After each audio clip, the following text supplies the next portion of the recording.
14절에서 22절 말씀을 근거로 우상 숭배하는 일을 피하라 라는 제목으로 하나님 말씀 증거하겠습니다. 나의 사랑 천국 같은 내 교회 고린도전서 강의 21번째 시간입니다. 우리가 이 땅을 살아가면서 하나님의 가장 큰 은혜가 있다면 그것은 우리가 구원을 받은 놀라운 사건 가운데 있는 것인 줄 믿습니다. 근데 때로는 어떤 분들 중에 구원의 사건에 대해서 이렇게 이야기하시는 분이 있습니다. 이 땅을 살면서 가장 큰 은혜가 구원이다라고 말하면서 내가 예수님을 안 믿었으면 어떻게 할 뻔했느냐 이런 얘기를 하는 것들을 보게 됩니다. 물론 틀린 말은 아닙니다. 우리가 정말 예수님 안 믿었으면 어떻게 할 뻔했습니까? 정말 예수님 안 믿었으면 큰일 날 뻔했지요. 그런데요, 이 말이 꼭 맞는 말인 것 같지만 꼭 맞는 말은 아니라는 것입니다. 구원은 내가 믿어서 구원을 받은 것이 아니라 내 노력으로 내 의로 구원을 받은 것이 아니라 전적인 하나님의 은혜인 것입니다. 그래서 구원은 길을 가다가 땅에서 100만 원을 주순 1000만 원을 주순 어떤 횡재한 게 아닙니다. 뭐 땡 잡은 거 이런 거 아닙니다. 뭐 로또를 했는데 로또에 당첨된 것 같은 이런 구원의 사건이 아니라는 것입니다. 구원은 어떤 우연의 사건이 아니라 구원은 필연의 사건인 것입니다.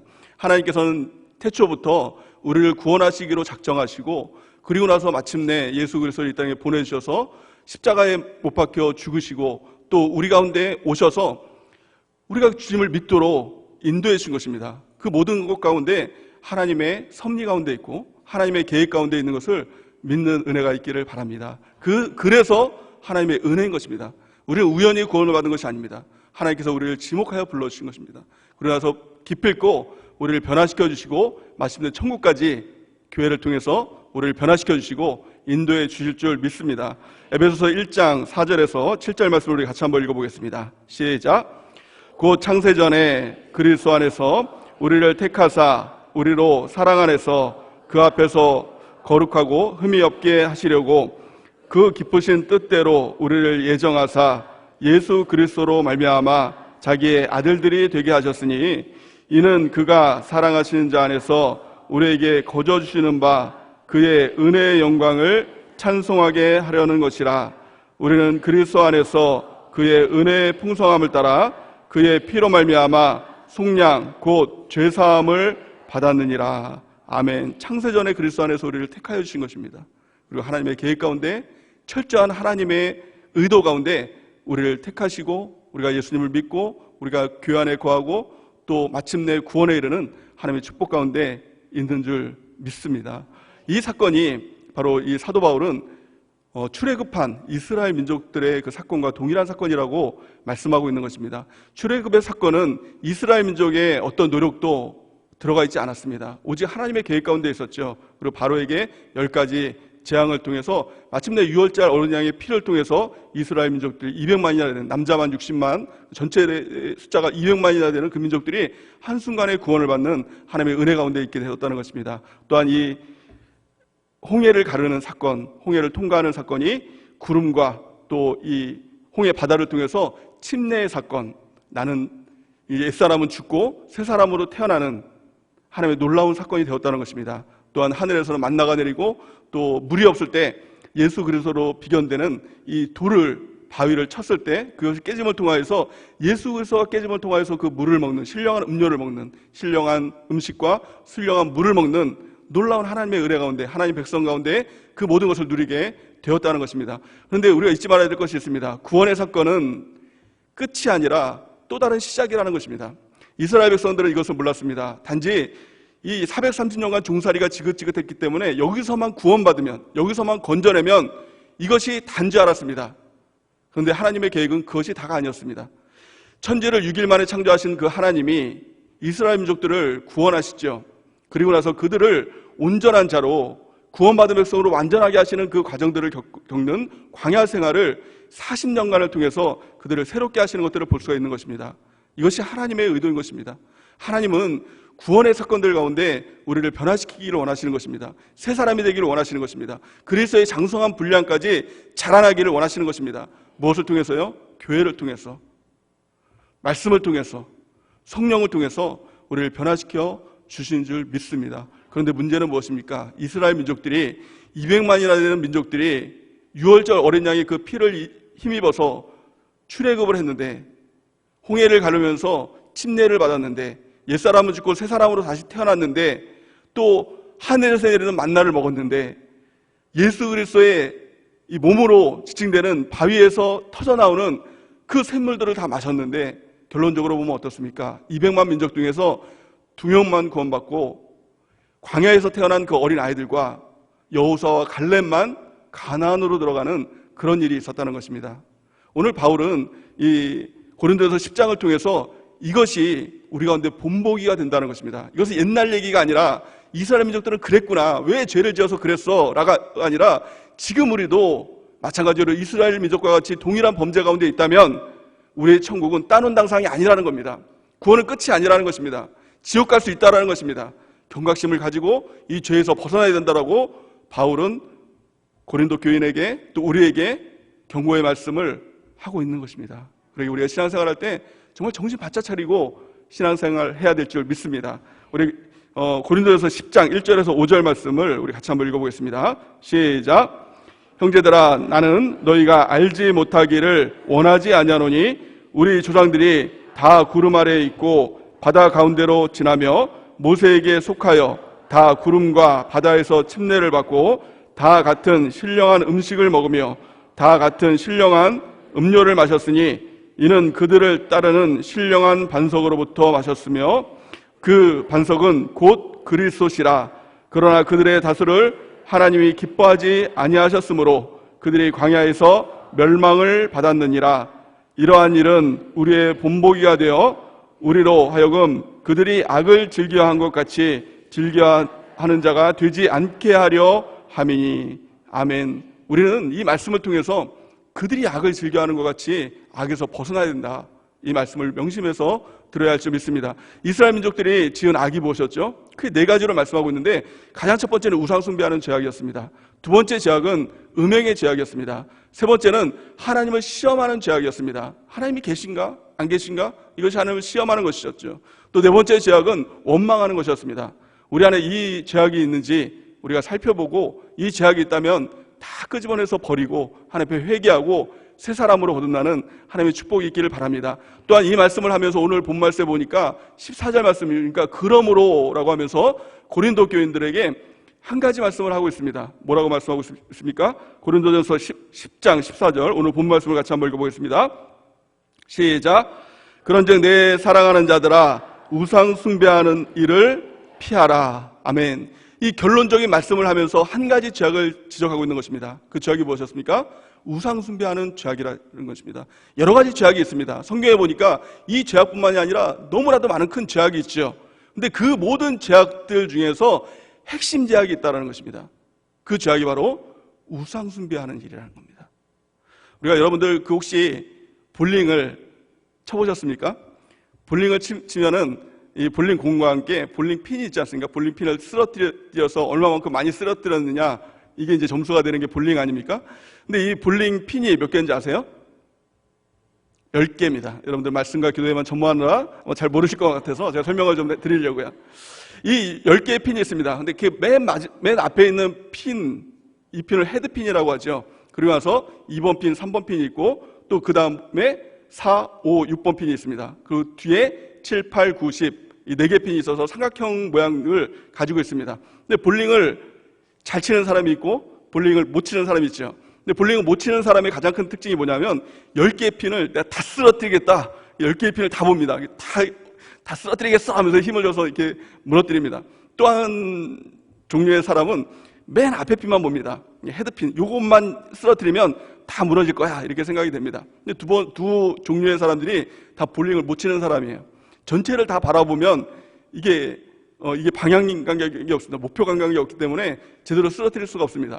또 헤드핀을 보고 이렇게 공을 던지는 사람은 이게 스프레시가 난다 그러죠. 양쪽으로 딱 이제 나눠져 가지고 또 이렇게 이 스페어 처리할 때 굉장히 어려움이 있죠. 여러분들은 말씀과 기도에만 전망하기 때문에 잘 모르리라 생각이 돼서 제가 이렇게 설명을 드렸습니다. 근데 볼링을 잘 치는 사람의 특징을 보면 한 핀만 보고 치는 거예요. 그 핀을 뭐라고 얘기하냐면 킹핀이라고 얘기를 합니다. 킹핀이 그 몇 번 핀이냐면 1번 핀이 헤드핀이죠. 또 두 번째 2번 핀, 3번 핀이 있고 4, 5, 6번 핀이 있습니다. 그 4, 5, 6번 핀 중에서 가운데 핀, 5번 핀, 그 핀이 바로 킹핀이라고 합니다. 혹시 이제 볼링을 칠 기회가 있으면 그 핀을 보면서 그 핀을 향해서 정조준해서 그 핀을 제대로 맞추면 전체가 다 쓰러지게 된다는 겁니다. 근데 신앙생활 할 때도 킹핀이 있다는 거예요. 모든 제약 중에서도 하나님이 가장 싫어하는 킹핀이 있다는 겁니다. 그것이 무엇이죠? 그게 바로 우상숭배예요.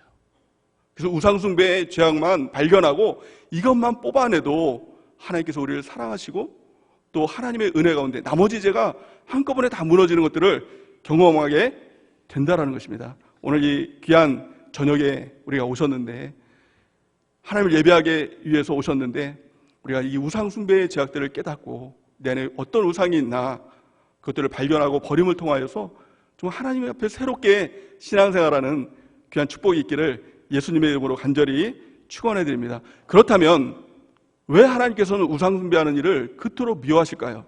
가장 싫어하는 죄악이라고 얘기하고 있는데, 우리가 생각할 때는 어때요? 우상숭배하는 거 사실 우리에게는 크게 어떤 해가 되진 않잖아요. 가만히 제가 말씀을 묵상하면서 살인죄가 더 큰 죄 아닌가? 이런 생각을 해봤거든요. 왜냐하면 우리 옆집에 사는 사람이 살인죄인이라고 생각하면 어때요? 끔찍하죠. 눈만 마주쳐도 무서워, 그게 생각이 되죠. 그 살인죄는 되게 큰 죄로 우리가 생각을 합니다. 그런데 예를 들어서 옆집에 사는 사람이 절에 다녀요. 불교인이에요. 그 사람을 보면서 무서워 죽겠어, 불교인이야, 절에 나간대, 이렇게 생각합니까? 아니죠. 그 사람은 그냥 불교인이에요. 그냥 전도하면 되는 전도 대상자인 것입니다. 근데 하나님의 입장은 우리의 시선과 틀리다는 겁니다. 살인죄는 이스라엘 민족 중에서 살인하는 사람이 있으면 그 사람만 죽이면 돼요. 근데 우상숭배의 죄악에 대해서는 하나님께서 민족 자체를 다 멸살해버리는 겁니다. 이스라엘 민족들이 멸망당한 이유가 뭔지 아세요? 그게 다 우상숭배 때문에 그렇다는 겁니다. 또한 뿐만이 아니에요. 우상숭배를 하면 그 대에서만 끝나는 것이 아니라 하나님께서 3, 4대까지 그 죄를 가지고 끝까지 추적해서 그 가문을 다 멸망시켜버리는 것입니다. 3, 4대까지 이르는 유일한 죄가 바로 우상숭배의 죄가 된다는 거예요. 그런데 왜 우상숭배의 죄가 이토록 하나님 앞에서 큰 죄가 될까? 제가 말씀을 준비하면서 참 많은 묵상을 했거든요. 그런데 우상숭배에 대한 말씀을 찾아보니까 우상숭배와 함께 따라다니는 단어가 있더라고요. 그게 바로 하나님의 감정이에요. 모든 죄악들은 하나님의 감정이 실려있지 않아요. 살인죄를 지으면 하나님께서 너 미워 죽겠어, 내가 널 죽여버릴 거야, 너도 죽여버릴 거야, 이렇게 얘기를 하지 않거든요. 그런데 우상숭배만큼은 하나님의 감정이 실려있는 거예요. 그 감정이 무엇이죠? 우리 같이 성경을 볼까요? 출애굽기 20장 4절에서 6절 우리 같이 한번 읽어보겠습니다. 시작. 너를 위하여 새긴 우상을 만들지 말고 또 위로 하늘에 있는 것이나 아래로 땅에 있는 것이나 땅 아래 물속에 있는 것에 어떤 형상도 만들지 말며 그것들에게 절하지 말며 그것들을 섬기지 말라. 나 내 하나님 여호와는 질투하는 하나님이신즉 나를 미워하는 자의 죄를 갚되 아버지로부터 아들에게 이르기까지 3, 4대까지 이르게 하거니와 나를 사랑하고 내 계명을 지키는 자에게는 1000대까지 은혜를 베푸느니라. 아멘. 우상숭배를 한번 가만히 찾아보세요. 성경을 찾아보면 하나님이 나는 어떤 하나님이다 라는 것들이 반드시 따라 나오게 되거든요. 그 하나님의 실체가 무엇이죠? 질투하신 하나님이에요. 우상숭배를 왜 하나님께서 그렇게 싫어하시냐? 너희가 우상숭배하면 내 마음에 질투감이 일어난다, 너무 밉다라는 거예요. 다 죽여버리고 싹 다 없애버리겠다, 막 이런 감정 아닙니까? 그래서 질투라는 감정에 대해서 또 묵상을 해봤어요. 어떤 질투는요, 나 혼자서는 질투가 안 일어나요. 길 가다가 갑자기 질투라는 감정이 생겨나네? 이런 게 없어요. 대상이 있어야 돼요. 그 대상을 보면서 질투가 일어나거든요. 근데 그 대상이 어떤 대상한테 질투가 일어날까? 제가 이 말씀을 묵상하면서 한 가지 이 대상들을 적용을 시켜봤어요. 제가 사랑하는 대상들을 이제 적용을 시켜봤죠. 저는 개를 키우진 않지만 개를 키우는 사람들에겐 특별한 개에 대한 사랑들이 있지 않습니까? 강아지에 대한 사랑이 있어요. 근데 강아지가, 우리 집 강아지가 있죠. 여러분들 강아지 키우는 분들 있죠. 한번 상상을 해보세요. 우리 집 강아지가 옆집 고양이랑 정분이 났어요. 집에도 안 들어오고 맨날 옆집 가서 자고 막 그러는 거예요. 주인을 잘 따르던 강아지가 그 고양이만 자꾸 따르고. 근데 그 주인의 감정이 어떻습니까? 그걸 보면서 질투심이 일어납니까? 미워 죽겠다, 다 죽여버리고 싶다, 이 고양이, 개 다 죽여버리고 싶다, 이 감정이 일어납니까? 아니에요. 이 감정이 안 일어나요. 또 제가 사랑하는 대상 중에서 우리 자녀가 있어요. 이제 아들만 둘이 있는데 그 아이들에게 이제 이성 친구가 생겨났다라고 생각을 해봤어요. 아직은 이제 능력이 없는지 이성 친구는 없지만 이성 친구가 있다고 상상을 해봤죠. 그 가운데 내가 질투심이 일어날까? 사귀고 있는 그 여자애를 보면서, 제 아들을 보면서 다 부셔버릴 거야. 나를 놔두고 딴 사람을 사랑하다니, 이 감정이 생겨날까? 그것도 아니죠. 만약에 그런 감정이 생겨나는 분들도 있죠. 부모 중에서. 그런 사람들을 보면서 뭐라고 얘기해요? 사이코패스라고 얘기를 하죠. 감정이 좀 이상한 분들이에요. 나를 두고 누굴 좋아해? 막 이런 자녀를 보면서 좀 이상한 사람들이에요. 그런 감정도 일어나지 않다라는 겁니다. 그러니까 다 모든 사람들을 다 대입을 해봤어요. 제 사랑하는 우리 목사님, 저 특별히 우리 목사님을 존경하면서 사랑하면서 교회 안에서 그 본을 따르면서 가고 있지 않습니까? 근데 우리 목사님이 사모님을 너무 사랑해. 근데 우리 사모님을 보면서 미워 죽겠어. 이 감정이 생겨나느냐? 아니에요. 우리 목사님이 저렇게 사모님 사랑하는 것처럼 나도 우리 집사람 사랑해야지. 본이 되는 거 아닙니까? 근데 모든 사람들을 다 대입해 봤는데 질투의 감정이 생기는 사람은 딱 한 사람밖에 없었어요. 누구죠? 저희 집사람. 잘 모르세요? 누구지? 그래서 저희 집사람밖에 없었어요. 저희 집사람이 집에서는 제 말도 잘 안 듣고, 실제로 그렇다는 말은 아닙니다. 예를 들어서 제 말을 잘 안 듣고, 또 반찬도 잘 실제로 그렇다는 거 아니에요. 반찬도 맛없는 것만 이렇게 해주면서 옆집 아저씨 말은 너무 잘 들어요. 그리고 맛있는 것도 막 이렇게 싸다가 그 옆집 아저씨 막 갖다 주고, 옆집 아저씨랑 막 시간을 막 보내는 시간들이 너무 많고, 막 그런 것들을 상상해 봤어요. 그랬더니 막 실제 일어나지 않는 건데도 질투심이 막 일어나는 거예요. 실제로 지금도 막 흥분하고 있지 않습니까? 그러니까 질투하는 대상이 누구예요? 하나님이 우리를 질투한다는 것은 너무나도 특별한 존재로 여기고 있다는 거예요. 저는 이걸 묵상하면서 갑자기요, 눈물이 막 복받쳐 올랐어요. 하나님이, 창조주 하나님이 완전 피조물인 나에게 질투심을 느낀다니 정말 말도 안 되는 거 아닙니까? 아니, 강아지만큼만 여겨줘도, 집안의 강아지처럼만 예뻐해줘도 감지덕지 않냐는 거예요. 근데 창조주신 하나님이 벌레보다도 못한 나를 너무나도 사랑하셔서, 너무나도 특별한 존재로 여겨서 다른 사람 사랑하는 거, 다른 무엇 존재를 사랑하는 건 견디지 못하겠다는 거예요. 그러면 내가 너를 죽여버리겠다는 거예요. 가문을 멸망시켜버리겠다는 거예요. 그래서 우상숭배는요, 단지 하나의 율법이 아닌 것입니다. 이것은요, 하나님의 놀라운 사랑인 것입니다. 나만을 사랑하시는 하나님, 나를 정말 신부처럼 사랑하시는 그 하나님, 그 하나님의 은혜가 이 말씀 가운데 담겨져 있다는 것을 우리가 믿는 은혜가 있길 바랍니다. 질투의 감정은요, 어떻게 보면 참 유치찬란한 감정 아닙니까?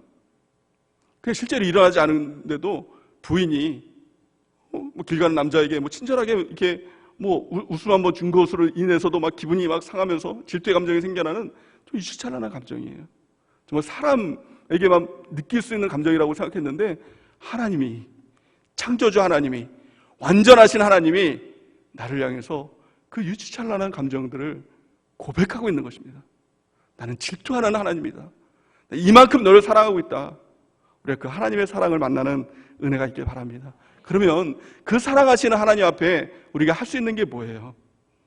하나님, 나 또한 하나님만 사랑하겠습니다. 하나님만 바라보겠습니다. 내 존재를 걸고 주님만을 섬기겠습니다. 오늘 이 고백 가운데 우리가 예배에 성공하는 은혜가 있기를 예수님의 이름으로 간절히 축원해 드립니다. 그렇다면 우리 안에 우상이 있을 때 나타나는 특징이 무엇일까요?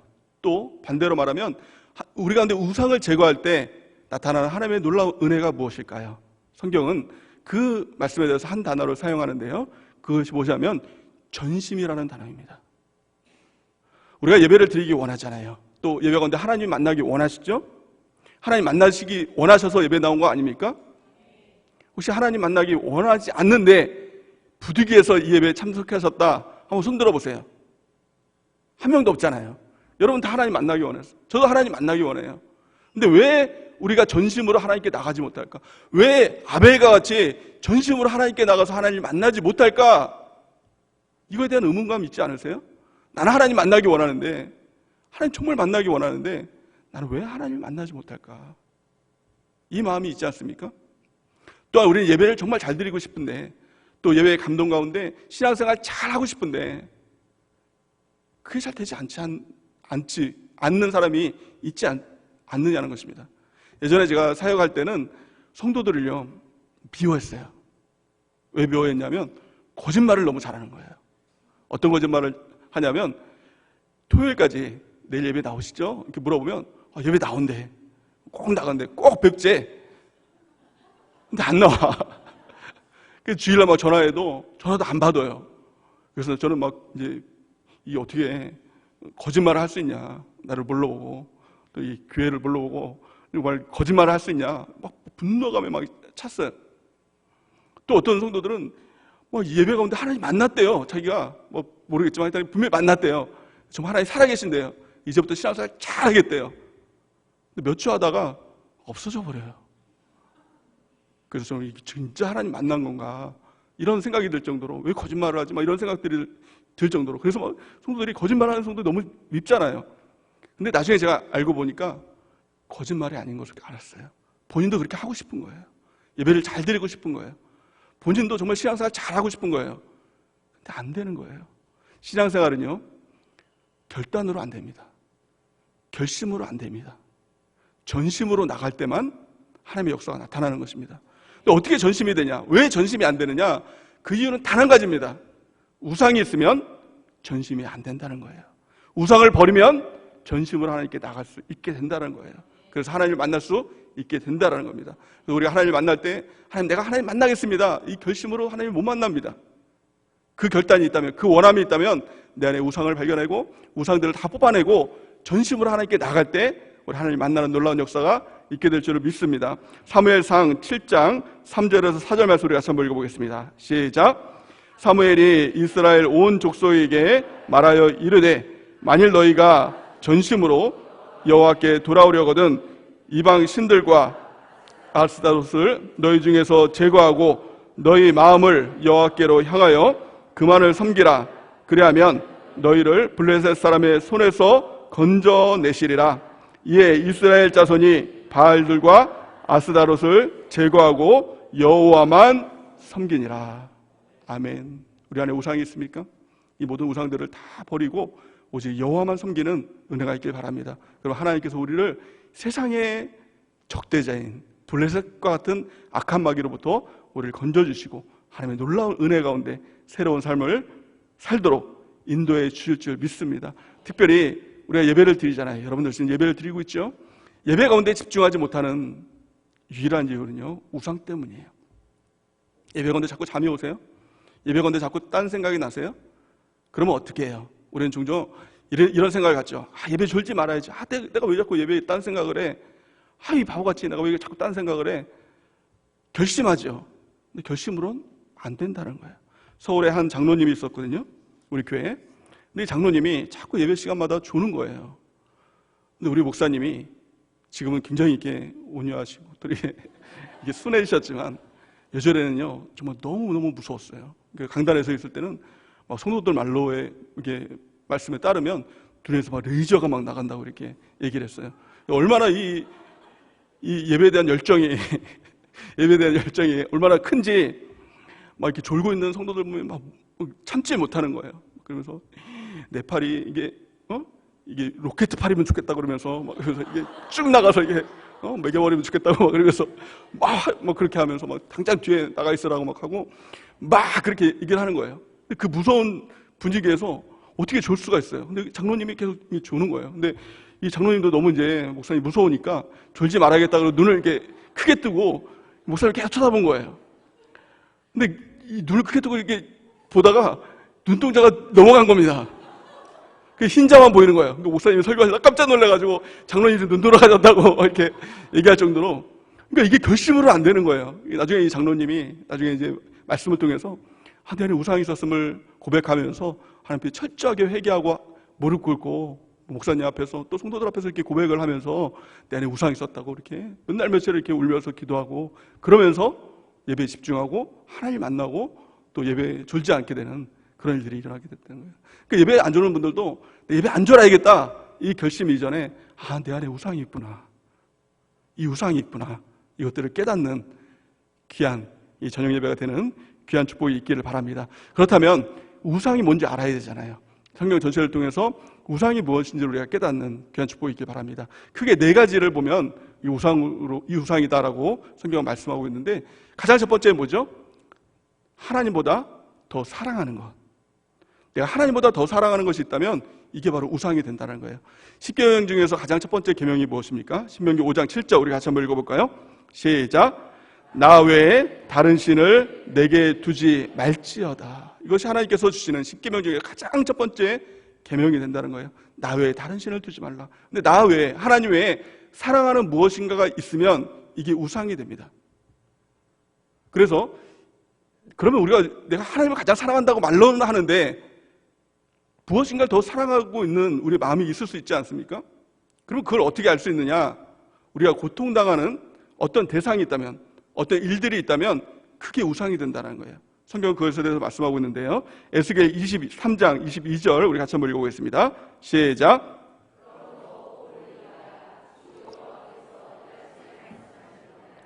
나는 내가 사랑하다가 싫어하던 자들을 충동하여 그들이 사방에서 와서 너를 치게 하리라. 아멘. 우리가 사랑하는 그 대상, 하나님보다 더 사랑하는 대상이 있으면 그 사랑은 계속 지속되지 않습니다. 반드시 그것 때문에 그것을 싫어하는 일들이 일어나게 돼요. 돈을 사랑하는 사람은 계속 돈을 좋아하지 못해요. 나중엔 돈을 싫어하게 돼요. 왜요? 돈 때문에 상처를 너무 많이 받게 되거든요. 돈 때문에 내가 무시를 당하기도 하고, 돈 때문에 내가 어려운 궁핍한 일을 당하기도 하고, 또 내가 정말 싫어하는 사람인데 돈 때문에 그 사람들 앞에서 굴복하기도 하고 또 모욕을 당하기도 하고, 그러니까 돈이 너무 싫어지게 된다는 거예요. 이게 우상의 특징이거든요. 근데 그 문제는 뭐냐면 그것을 통해서 충동하여서 내가 치임을 닫게 된다는 거예요. 돈 때문에 힘들어하는 사람, 사실은 돈이 우상이라는 것을 우리가 깨달아야 된다는 거예요. 돈이 왼수가 아니라 내 안에는 돈이 우상이었구나, 이것들을 깨달아야 된다는 거예요. 자녀를 너무 사랑하는 사람, 결국에는요 자녀 때문에 상처를 받게 되죠. 자녀 때문에 힘들어지게 되죠. 자녀 때문에 힘든 일들을 겪는 사람, 자녀가 왼수가 아니라 자녀가 우상이었구나. 남편이 너무 힘든 사람, 사실 남편이 우상이구나. 내가 그를 너무 사랑했구나. 이것들을 깨닫게 되어야 된다는 것입니다. 우리 하나님께서는요 나보다 무엇인가 더 사랑하면 나에게 합당하지 않다라는 거예요. 그것이 너의 부모가 됐든 너의 자녀가 됐든 아니면 너 자신이 됐든 하나님보다 더 사랑하면 결국엔 그것 때문에 힘든 일을 당하게 되고 또 너는 나에게 합당하지 않다라고 성경은 말씀하고 있는 것입니다. 마태복음 10장 37절에서 39절 말씀 우리 같이 한번 읽어보겠습니다. 시작. 아버지나 어머니를 나보다 더 사랑하는 자는 내게 합당하지 아니하고 아들이나 딸을 나보다 더 사랑하는 자도 내게 합당하지 아니하며 또 나를 자기 십자가를 지고 나를 따르지 않는 자도 내게 합당하지 아니하니라. 자기 목숨을 얻는 자는 잃을 것이요 나를 위하여 자기 목숨을 잃는 자는 얻으리라. 아멘. 하나님보다 더 사랑하는 것, 부모님들을 더 사랑하십니까? 배우자들을 더 사랑합니까? 자녀를 더 사랑합니까? 아니면 물질을 더 사랑합니까? 그 모든 사람들은 하나님께 합당하지 않는 거예요. 결국 하나님께서 우상을 멸하는 것입니다. 또 내 자신을 하나님보다 더 사랑합니까? 그것도 하나님 나라에 합당하지 않다는 겁니다. 그리고 내가 멸함을 받게 된다는 것입니다. 오늘 이것들이 발견된다면 하나님 앞에 정말 회개하길 바랍니다. 하나님만 사랑하겠습니다. 하나님만 사랑하겠습니다. 우리 주 앞에 나가는 은혜가 있길 바랍니다. 또 하나님은 세상을 사랑하는 자는 내 사랑이 너희 안에 없다라고 그렇게 말씀하고 있는 것입니다. 요한일서 2장 15절에서 16절 우리 같이 한번 읽어보겠습니다. 시작. 이 세상이나 세상에 있는 것들을 사랑하지 말라. 누구든지 세상을 사랑하면 아버지의 사랑이 그 안에 있지 아니하니 이는 세상에 있는 모든 것이 육신의 정욕과 안목의 정욕과 이생의 자랑이니 다 아버지께로부터 온 것이 아니요 세상으로부터 온 것이니라. 아멘. 우리가 세상을 사랑하지 않는 은혜가 있길 바랍니다. 우리가 오늘 이 저녁 시간을 통해서 하나님 앞에 이 고백하기 원합니다. 오직 하나님만 사랑합니다. 오직 하나님만 사랑합니다. 이 고백 가운데 우리에 있는 모든 우상들을 다 버리고 하나님 앞에 전심으로 나가는 은혜가 넘치기를 바랍니다. 두 번째 우상이 무엇입니까? 두 번째 우상은 내가 두려워하는 그 대상이 바로 우상이다라고 말씀하고 있는 것입니다. 에스겔 11장 8절에서 10절 우리 같이 한번 읽어보겠습니다. 시작. 여호와가 말하노라 너희가 칼을 두려워하니 내가 칼로 너희에게 이르게 하고 너희를 그 성읍 가운데에서 끌어내어 타국인의 손에 넘겨 너희에게 벌을 내리리니 너희가 칼에 엎드러질 것이라. 내가 이스라엘 변경에서 너희를 심판하리니 너희는 내가 여호와인 줄을 알리라. 아멘. 내가 무서워하는 대상, 두려워하는 대상이 있다면 그 대상이 무엇이든지 그것이 우상 숭배가 되고요, 결국엔 그 우상을 통해서 그게 칼로, 내가 칼을 두려워하면 칼로 망하게 되는 일들이 일어나게 된다는 것입니다. 돈을 두려워하면 돈으로 망하게 되는 것입니다. 관계를 두려워하면 관계로 망하게 되는 것입니다. 건강을 두려워하면 건강으로 망하게 된다는 것이 바로 이 성경 말씀인 것입니다. 우리가 오직 하나님만을 두려워하고 하나님만을 따르는 주의 백성들의 은혜가 있길 바랍니다. 지금 이 시대에 가장 세상 사람들이 두려워하는 게 뭐예요? 그것이 바로 코로나 아닙니까? 코로나가 두려운 것, 이것은 그것이 곧 우상이 됐다는 거예요. 코로나가 신이 됐다는 거예요. 그래서 코로나가 하라는 대로 다 하지 않습니까? 마스크 쓰라고 그러면 마스크 쓰고, 너희 둘이 떨어져 있어, 입에 다 떨어져 있으면 떨어져 있고 하는 대로 다 합니다. 아니, 교회마저도 예배를 드리지 마, 인터넷으로 들어 그러면은 교회들도 벌벌 떨면서 그렇게 하는 것입니다. 정말 이 코로나가 우상이 된 거예요. 그럴 때 이 두려움을 이길 수 있는 방법이 뭐예요? 그 방법은 단 한 가지 방법밖에 없다는 겁니다. 하나님을 두려워하면 돼요. 하나님을 안 두려워하면 코로나를 두려워할 수밖에 없다는 거예요. 심지어 교회마저도 예수를 믿는다라고 하면서도 하나님을 두려워하지 않기에 코로나 가운데 다 무너지는 일들이 일어나게 된다는 것입니다. 여러분들 마스크 쓰시는 분들 있죠. 뭐 지금도 몇몇 분이 계시는데 마스크 쓰는 거 뭐 괜찮습니다. 건강을 위해서라면 괜찮아요. 근데 그게 만약에 두려움 때문이라면, 죽을까 봐 두려워서 마스크를 쓰는 것이라면 당장 그거 벗어야 됩니다. 그렇다고 해서 무조건 뭐 벗어라, 이거 아닙니다. 저는 뭐 나라를 상대로 해서 싸우는 그런 사람은 아니기 때문에, 그게 두려움이라면 이게 벗으라는 것입니다. 마귀의 도전이 뭐냐? 두려움 가운데 도전하는 거예요. 여러분들 안에 있는 두려움이 뭐예요? 그건 100% 마귀의 도전이라는 거예요. 근데 그 근본이 뭐예요? 죽을까 봐예요. 죽을까 봐.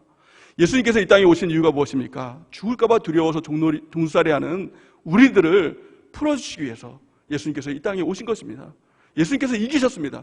죽음의 세력을 이기셨습니다. 그 예수님을 두려워하고 예수님을 따라가면 우리도 두려움으로부터 벗어나고 승리하는 삶을 살아가게 될 줄을 믿습니다. 히브리서 2장 14절에서 15절 말씀 우리가 한번 읽어보겠습니다. 시작. 자녀들은 혈과 육에 속하였음에 그도 또한 같은 모양으로 혈과 육을 함께 지니심은 죽음을 통하여 죽음의 세력을 잡은 자 곧 마귀를 멸하시며 또 죽기를 무서워함으로 한평생 매어 종로로 타는 모든 자들을 놓아주려 하심이니. 아멘. 우리 주님을 붙들면 우리 주님께서 모든 두려움으로부터 우리를 해방시켜 주시는 것입니다. 그래서 모든 두려움으로부터 벗어나는 방법은 단 한 가지예요. 하나님 두려워하면 돼요. 하나님 두려워하면 세상이 만만해져요. 근데 하나님이 만만해지면요, 세상이 너무 두려워지는 거예요. 저는 여러분들이 정말 보면은 제가 보니까 코로나 두려워하는 분들이 없는 것 같아요. 물론 우리 담임 목사님께서 담대하게 이기시고 뭐 그렇기 때문에 우리 목사님을 따라가기 때문에 두려움이 없는 것도 있지만, 우리가 정말 하나님을 두려워하는 마음이 있지 않습니까? 예배에 정말 생명 거는 마음이 있지 않습니까? 하나님 한 분만을 쫓아가는 그 마음이 있지 않습니까? 그 마음을 잃지 마세요. 그 마음 가운데 하나님의 놀라운 담대한 하나님의 역사가 일어나게 될 줄을 믿습니다. 그래서 저는 예배를 드리면서 우리 교회 안에서 우리 성도님들을 이렇게 만나보면은 이제 그런 생각들을 갖거든요. 아, 이제 코로나가 끝났나 보다. 단지 두려워하는 사람들이 없으니까 코로나가 끝났나 보다. 그런 생각들을 종종 가져요. 그래서 아차 싶어가지고 은행에 이제 이 마스크 안 하고 가면 사람들이 막 다 째려보면서 두려워하면서 막 그 병균에 대해서 엄청 두려워하는 모습들을 보게 됩니다. 세상 사람들은 아직도 교회 밖으로 나가면 아직도 다 두려운 가운데 있는 것입니다. 우리가 정말 예수 그리스도인의 종이라면, 하나님의 백성이라면 우리가 정말 승리한 백성 아닙니까? 두려움을 이긴 백성 아닙니까? 그 주님으로 인해서 승리했다면 이제는 두려움에 떨고 있는 자들에게 복음을 증거해야 돼요. 그래서 그 주님으로 인해서 그 사람들도 마귀에게 종살이하면서 두려움 가운데 종살이하는 그 모습들로부터 해방시키는 그 역할들이, 그 책임들이 우리에게 있는 줄 믿습니다. 담대하게 복음 증거하면서 우리를 보라, 우리 두려움이 없지 않느냐, 우리를 정말 예수님 믿으면 두려움이 사라진다. 그래서 담대하게 복음 증거하는 은혜가 있기를 예수님의 이름으로 간절히 축원해 드립니다. 그리고 우리도요, 늘 우리가 하나님을 두려워하는 그 마음을 가질 때 세상을 향해서 두려움 없이 담대하게 승리하게 될 줄을 믿습니다. 신명기 7장 21절, 이 고백이 우리의 고백이 되길 바랍니다. 시작. 우리 같이 한번 읽어보겠습니다. 시작. 너는 그들을 두려워하지 말라. 너희의 하나님 여호와 곧 크고 두려운 하나님이 너희 중에 계심이라. 아멘. 이것이 우리의 신앙이 되길 바라고, 또 이것이 우리의 두려워 떨고 있는, 예배 가운데 나가지 못하고 있는 우리 지체들에게 복음이 되길 원하고, 또 세상 가운데 두려워 떨고 있는 자들에게 복음이 되는 은혜가 있길 바랍니다. 두려운 하나님이 우리 가운데 있는데 우리가 무엇을 또 두려워할 게 뭐가 있겠습니까? 그 크신 하나님이 우리와 함께 있습니다. 우리 크신 하나님을 두려워하면서 세상을 향해서 담대하게 승리하는 은혜가 있기를 바랍니다. 자, 세 번째 우상이 무엇입니까? 그것은 내가 기대고 있는 것, 내가 의지하고 있는 것, 이것이 바로 우상이라는 거예요. 우리 하나님 외에 다른 것 의지하고 있는 것 있습니까? 그게 우상입니다. 그 다른 의지하고 있는 것으로 말미암아서 하나님은 너에게 저주를 내리겠다 라고 그렇게 말씀하고 있거든요. 예레미야 17장 5절에서 8절을 우리 같이 한번 읽어보겠습니다. 시작. 여호와께서 이와 같이 말씀하시느니라. 무릇 사람을 믿으며 육신으로 그의 힘을 삼고 마음이 여호와에게서 떠난 그 사람은 저주를 받을 것이니라. 그는 사망의 떨기나무 같아서 좋은 일이 오는 것을 보지 못하고 광야 간조한 곳 건건한 땅 사람이 살지 않는 땅에 살리라. 그러나 무릇 여호와를 의지하며 여호와를 의뢰하는 그 사람은 복을 받을 것이라. 그는 물가에 심어진 나무가 그 뿌리를 강변에 뻗치고 더위가 올지라도 두려워하지 아니하며 그 잎이 청정하며 가무는 해에도 걱정이 없고 결실이 그치지 아니함 같으리라. 아멘. 우리가 다른 것 의지하면, 하나님 의지하지 않고 다른 것 의지하면 그 사람은 어떻습니까? 광야의 간조한 땅, 건건한 땅, 사람이 살지 않는 땅에 살게 된다는 거예요. 그 사람에겐 저주가 임하게 된다는 겁니다. 우리가 의지하고 있는 것, 이것들을 다 제거하고 오직 하나님만 의지하기로 우리가 결단하고 주님만 의지하고 나가는 은혜가 있길 바랍니다. 7절 보니까 그러나 무릇 여호와를 의지하며 여호와를 의뢰하는 그 사람은 복을 받을 것이라. 하나님을 의지하는 사람이 복받는 사람인 것입니다. 그는 물가에 심어진 나무가 그 뿌리를 강변에 뻗치고 더위가 올지라도 두려워하지 아니하며 그 잎이 청정하며 가무는 해에도 걱정이 없고 결실이 그치지 아니함 같으니라. 아멘. 놀라운 하나님의 은혜 아닙니까? 오직 하나님만 의지하고 의뢰하는 저희 백성들의 은혜가 넘치기를 예수님의 이름으로 간절히 축원해 드립니다. 하나님은 우리에게 하나님만 의지하라 라고 하는 그 은혜로 무엇을 주셨느냐? 바로 고난을 주셨어요. 우리 가운데 극심한 고난이 있다면 오직 하나님만 의지하길 바랍니다. 극심한 고난이 뭐예요? 내가 의지하고 있는 것 이거 아무것도 아니구나, 이것들을 깨닫는 게 고난이거든요. 돈을 의지하고 있는데 내가 의지하고 있는 돈으로는 아무것도 해결이 안 돼요. 내가 남편을 의지하고 있었는데 남편의 힘으로도 전혀 이 문제가 해결되지 않는 거예요. 내가 의지하고 있는 무엇인가가 있었는데 이 고난은 그것을 뛰어넘는 거예요. 나는 아무것도 의지할 거 없습니다. 하나님 앞에 엎드리는 것, 하나님만 의지하는 것, 그럴 때 하나님의 역사가 나타나게 되는 줄 믿습니다. 고린도 후서 1장 8절에서 9절 말씀 우리 같이 한번 읽어보겠습니다. 시작.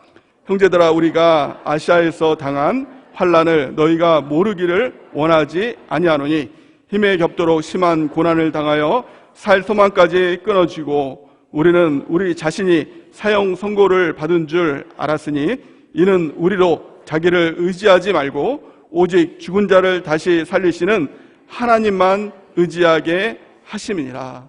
아멘. 우리 가운데 크고 작은 고난이 다가옵니다. 그럴 때 우리가 붙들어야 될 것은 내가 하나님만 계시면 됩니다.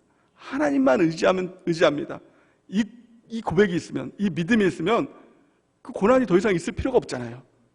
고난이 금방 사라지는 것입니다. 하나님 한 분만 의지하는 거예요.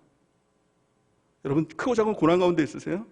그럴 때 우리가 정말 하나님 앞에 전심으로 나가서 내가 하나님만 의지합니다. 다른 어떤 것도 의지하지 않습니다. 하나님만 붙들고 그 고난의 과정을 통과하는 은혜가 넘치길 바랍니다.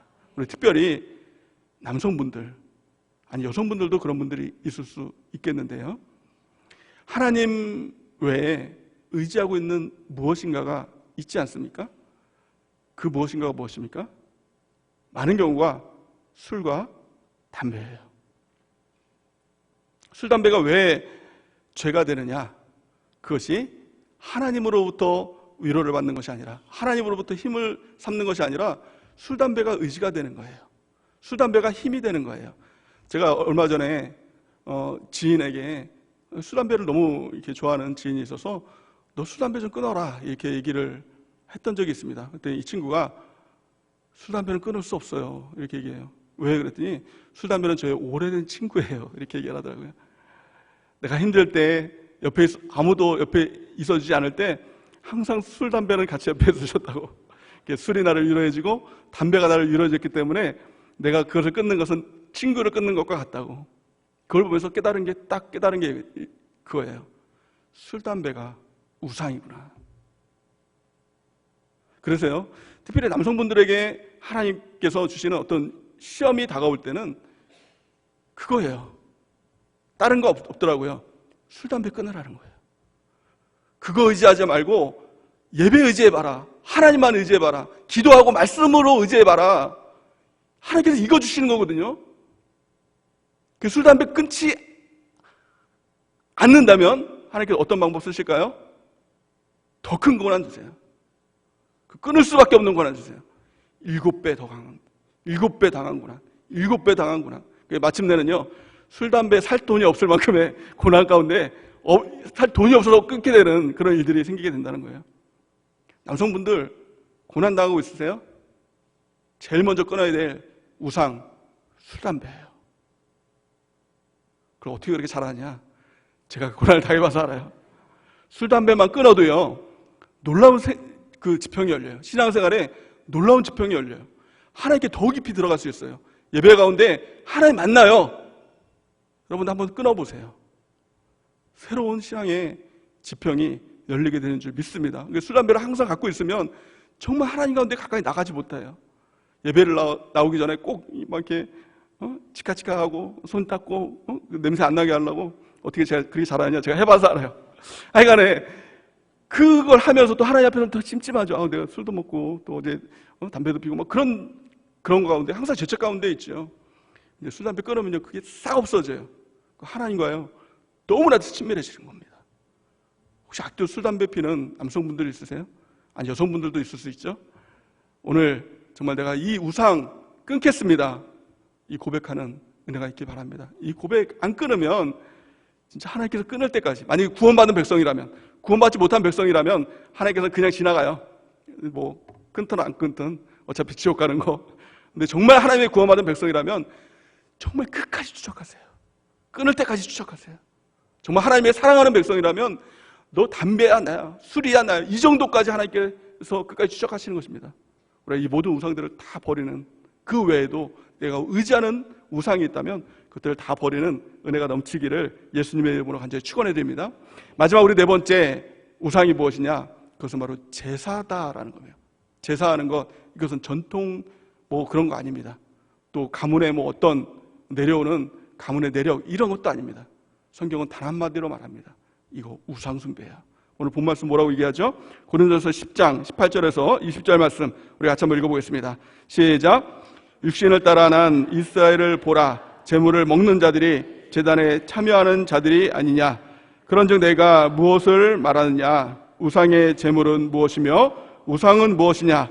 무릇 이방인이 제사하는 것은 귀신에게 하는 것이 아니요 하나님께 제사하는 것이 아니니 나는 너희가 귀신과 교제하는 자가 되기를 원하지 아니하니라. 아멘. 제사가 뭐죠?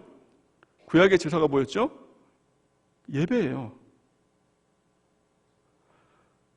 제사가 뭐예요? 예배라고요. 우리가 지금 예배 드리는 거 이게 제사라고요. 하나님께 예배 드리는 거 이게 하나님께 제사 드리는 거 이게 예배 아닙니까? 그러면 귀신에게 제사하는 건 뭐예요? 귀신에게 예배하는 거예요. 그러니까 하나님께서 얼마나 미워하시는 거냐는 거예요. 여러분들 제사 지내고 있습니까? 당장 끊어야 돼요. 목숨 걸고 끊어야 돼요. 그 제사는요, 자녀에게까지 내려가는 거 아니에요? 제사 완전히 끊어야 돼요. 성경 보니까 우상을 피하라고 얘기하고 있죠. 제사 지내는 곳 가지 마세요. 가족들 의가 끊어진다고요? 그럼 가족들과 친하게 잘 지내다가 지옥 가실래요? 아니잖아요.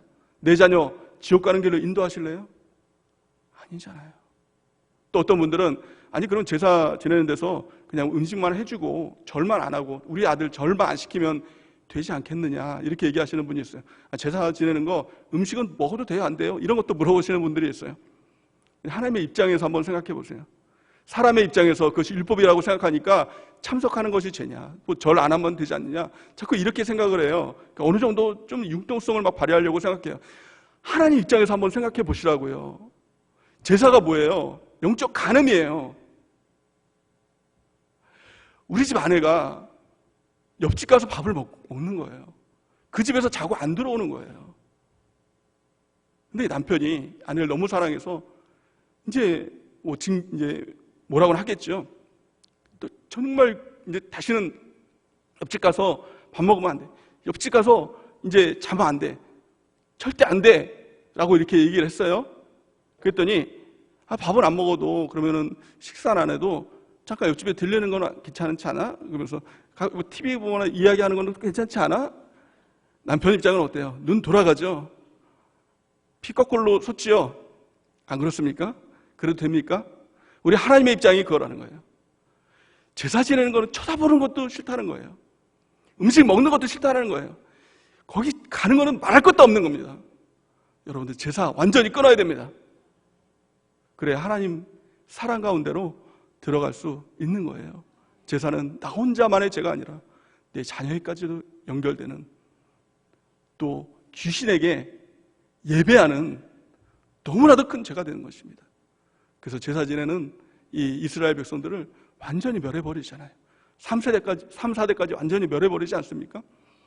우리 결론적으로 말씀드리면 이 우상 숭배하는 것, 우리 하나님께서 오늘 본 말씀을 통해서 결론적으로 이렇게 얘기를 하죠. 고린도전서 10장 21절에서 22절 우리 같이 한번 읽어보겠습니다.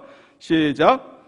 너희가 주의 잔과 귀신의 잔을 겸하여 마시지 못하고 주의 식탁과 귀신의 식탁에 겸하여 참여하지 못하리라.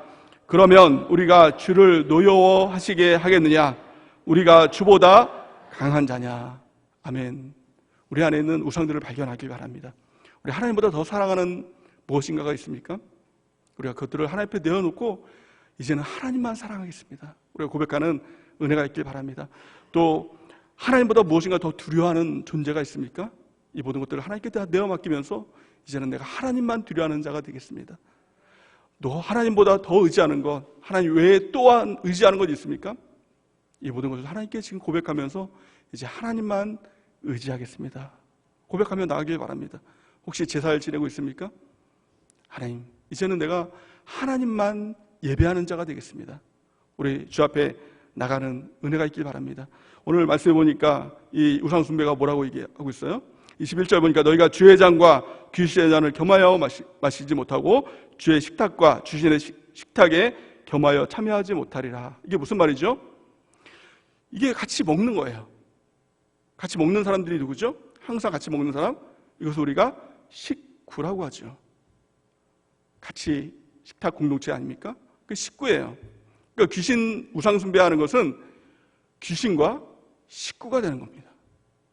그러니까 하나님의 잔과 하나님의 식탁과 귀신의 잔과 귀신의 식탁을 겸하여 섬기지 못한다라는 겁니다. 우리 집에서도 먹고 또 옆집 가서도 먹고, 우리 남편도 섬기고 옆집 남편도 섬기고, 우리 남편과도 자고 옆집 남편과도 자고, 이건 말도 안 되는 거지 않습니까? 영적으로는 어때요? 너무나도 그런 범죄를 쉽게 저지르지 않습니까?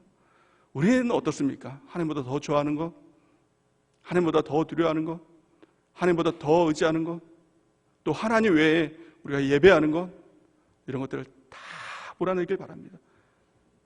그러기 위해서는요, 갈라디아서 2장 20절 말씀처럼 내가 십자가에서 죽었음을 하나님 앞에 고백하는 겁니다. 내가 없어져야 돼요. 내가 있는 한 사람들은 누구나 하나님보다 나를 더 사랑하게 됐습니다. 내가 없고 내 안에 예수님이 사실 때 우리가 온전한 그리스도인으로 우상 숭배하지 않고 우리가 믿음 가운데 살아가는 죄 백성들로 살아가게 될 줄을 믿습니다. 우리 안에 가득한 것이 입 밖으로 나온다라고 성경은 말씀하고 있습니다. 우리가 말하는 것, 그것은 단지 우리 말실수가 아니라 우리 마음에 가득한 것들을 입으로 말하게 되지 않습니까? 우리가 나눔을 하면서 맨날 돈 얘기하는 사람 있죠. 맨날 어떤 관계 얘기하는 사람 있죠. 맨날 자녀 얘기하는 사람 있죠. 그것은 단지 우리가 그 관심이 그것이 아니라 우리 마음에 우상들이 가득하다는 겁니다. 전도할 때도 마찬가지예요. 어떤 사람을 전도할 때 예수님 믿으면 돈 많이 벌어. 예수님 믿으면 건강 다 난다. 마음이 뭐예요? 예수님이 아니라 그 마음에 돈이 있고 건강이 있고 모든 것이 아니라 예수님 한 분만으로만 충분해지는 것. 복음 증거가 뭐예요? 그 충분한 예수님, 내 마음에 가득한 예수님, 그 예수님이 내 입을 통해서 증거되는 것. 그럴 때 진실한 복음 증거가 됩니다. 그를 통해서 복음 증거되면요, 신앙이요 흔들리지 않는 신앙이 돼요. 왜 전도가 돼도 왔다가 가고, 전도가 돼도 왔다가 가고, 왜 그래요? 다 거짓 전도 받아서 그래요. 거짓 복음 들어서 그래요. 예수님 믿으면 부자 된다며, 예수님 믿으면 건강해진다며, 그러면서 떠나가는 것입니다. 그게 아니라 우리 먼저 예수님으로 가득한 우리의 모습들을 보여주길 바랍니다.